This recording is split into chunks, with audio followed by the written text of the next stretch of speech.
General Manager Adam Peters made it his mission this offseason to equip the Washington Commanders with the best possible roster heading into the draft.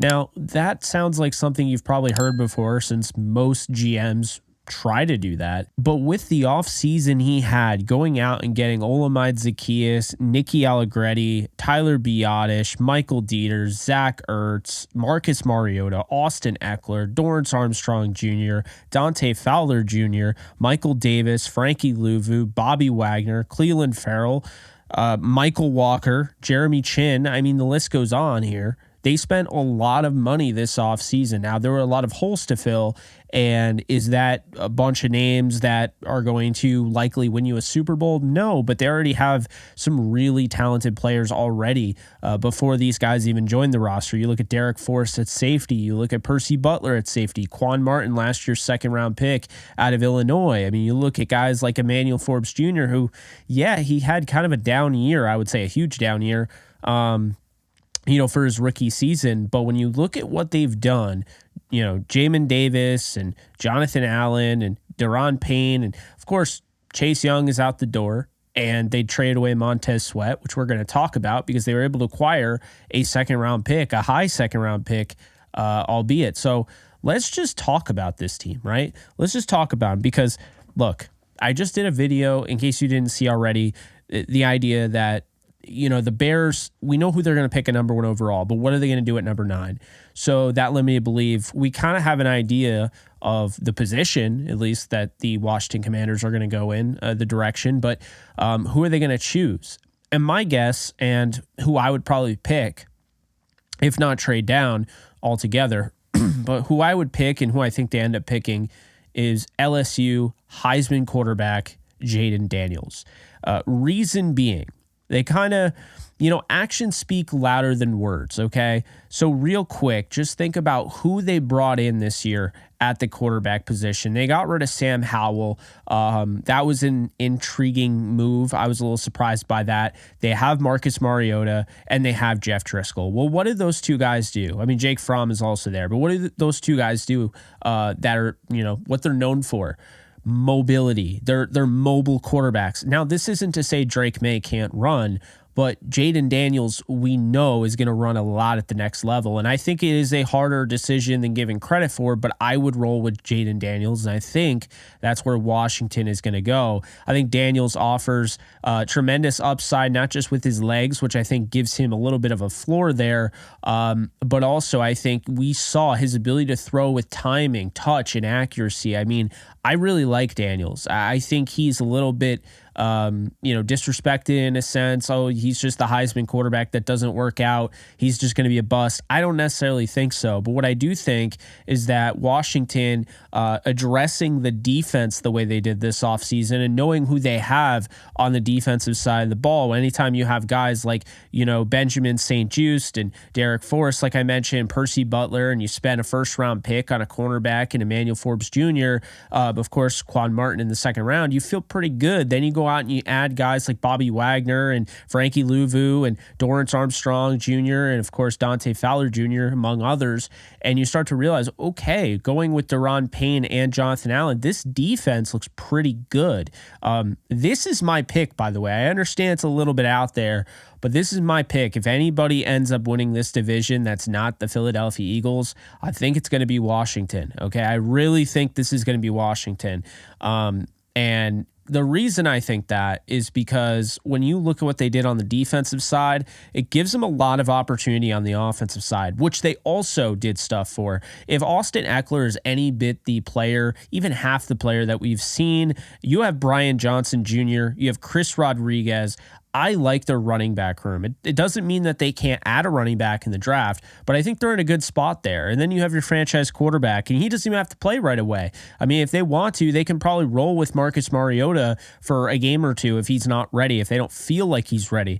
They bring in Zach Ertz, who is a model of consistency as more of a veteran guy, blocker, receiver, all of that. So I think that puts him in a nice position there. Well, if they want to go out and get Jatavian Sanders or somebody like that, high upside tight end that's not really the best blocker, but is a good, receiving tight end. You have Zach Ertz there that can kind of, lift them up, be that veteran presence and help develop them. You also have John Bates, who you drafted in the 2021 draft in the 4th round. You have Cole Turner, who you drafted in the 5th round of 2022. And you have Armani Rogers, who is the college free agent from 2022. Your offensive line has guys all over the place. But when I say guys all over the place, are those guys that are impact guys? I think that's the question. You go out and you get Nick Allegretti. You go out and you get Tyler Biadasz. Biadasz, of course, was with the Cowboys with, of course, now new head coach Dan Quinn.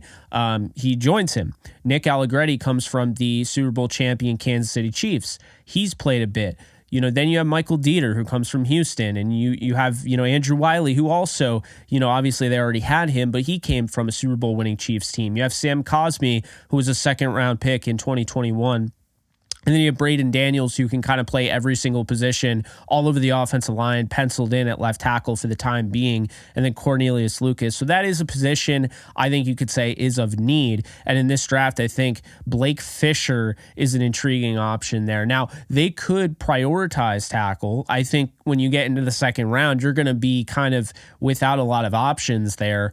The wide receiver I really like for them, when you look at Terry McLaurin, obviously your starter, 2019 3rd round pick that emerged as a star. You have Jahan Dotson, who I'm a big fan of. You bring in Olamide Zaccheaus, like I mentioned, and then you have guys like Dax Maline and Diami Brown and Jamison Crowder. Really, when you think about it, they have a lot of the same guy.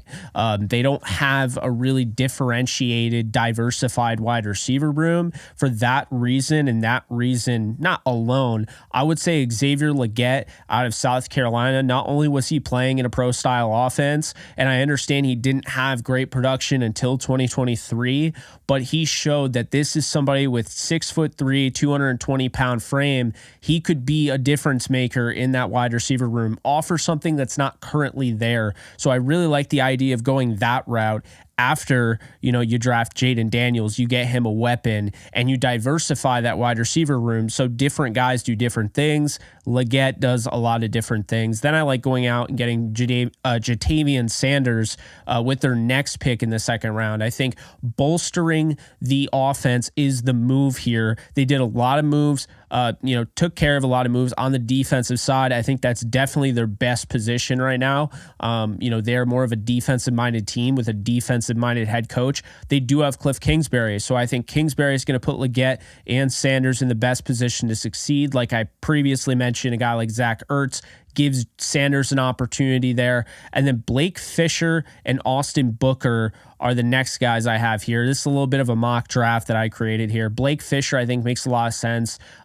He's a little bit, on the more plug and play, not a super high upside guy, but I think he's a guy that I think I would play at left tackle over Braden Daniels personally, unless they feel really confident in him. Austin Booker, another Kansas Jayhawk edge defender. We've seen Dan Quinn work well in developing Dorrance Armstrong Jr.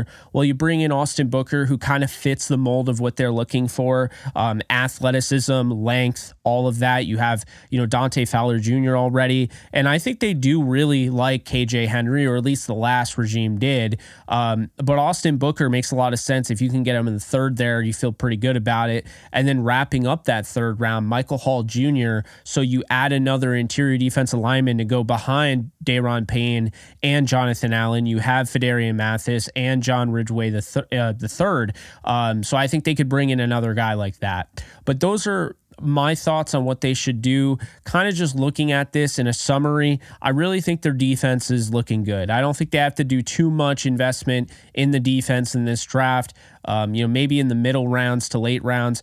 I think they really have to go hard after offense. I think they need to score points this year. They need to gain some confidence in Jayden Daniels, because if Daniels comes to this team and he's just got Terry McLaurin and Jahan Dotson and no one else is getting open and everyone's kind of predictable, it's going to make this offense kind of run in place, especially if Austin Eckler has a year like he did the previous season. So that's something to keep in mind there. I think it's definitely not out of the realm of possibility to assume that a guy, like general manager manager, Adam Peters, is going to prioritize going after offense after he really put a staple and a stamp on the defensive side. I mean, I think when you look all over the place, they addressed pretty much everywhere. So I thought he did a really nice job, but Olamide Zaccheaus is a lot more like everybody else that was already on the roster. You go out and you get Leggett, and he's a little bit different. I could see them getting another receiver, maybe later on, like a Luke McCaffrey or somebody like that. And I could definitely see them going inside and going with a guard or even, drafting a cornerback for some depth. But that's how I see it playing out. I think that's how it should play out. And I think Jayden Daniels, when it's all said and done, is going to be the starting quarterback for the Washington Commanders. And I think it's going to be as early as week 1. I could totally see Mariota starting. I could totally see him starting for half the year, 2 games, whatever. But I think when it's all said and done, I think Daniels, with the weapons he's going to have after this draft with Leggett and Sanders, in this scenario, but also I think they're going to get him weapons in the draft, regardless if it's the guys that I have. I think Daniels is going to be in a good position, especially with the legs, and having a guy like Cliff Kingsbury that can, scheme things, for him and work around that play style. Because keep in mind, he was working with a mobile quarterback and a running quarterback in Caleb Williams. I think he's going to be in good shape. So that is my take. I think Jayden Daniels ends up with Washington. It might be the worst kept secret outside of Caleb Williams at this point, but who knows? Maybe they go with Drake May. Maybe they trade the pick. I doubt they trade the pick, but you never know. So those are my thoughts. Let me know in the comment section below what you would do. Be sure to like, subscribe, and comment. Also follow me on all social media at JK Bogan, and I'll see you guys in the next video. Take care, folks. Later.